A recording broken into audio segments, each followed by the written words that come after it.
Let's say you've created an assignment for your students using Google Slides or Google Docs, and in order to do the assignment, the students each need their own copy of the file, but you're not using Google Classroom. Maybe you're using another learning management system, but you want to get a copy of this file to each of the students. There's a way to do that. Let me show you the process. You're going to open the Google file that you want to share and click on the link at the top that says Share. Now we're going to try to get a link, but right now the default settings for our particular domain, and your domain might be the same, is to only allow email addresses within our G Suite domain to access the file, even if they have this link. If your students don't have email addresses within the domain, you need to change this so that anyone with a link can view the file. And they've created the link up here. We're going to make a copy. And then let me show you what it'll be like for the students to use that link.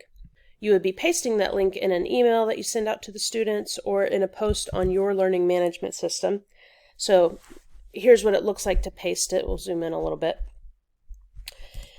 And when the students click on the link as it is, it'll open the file and they'll be able to see it, but it's in view only mode, so they can't change anything. You would need to train them to go up to File and choose Make a Copy. And that'll copy the entire presentation to their own Google Drive.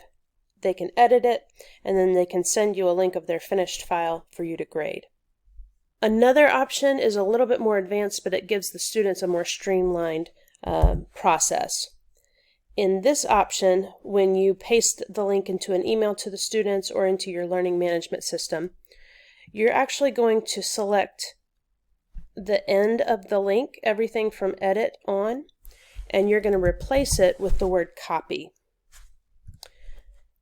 Now, if students use this edited link and open it up, they'll be prompted to go ahead and make a copy, and it'll make a copy to their Google Drive that they can then edit, and then when they get done, they'll hit share and copy a link that they can post to you. So it's a couple ways where you can get a copy to each of your students even outside of Google Classroom.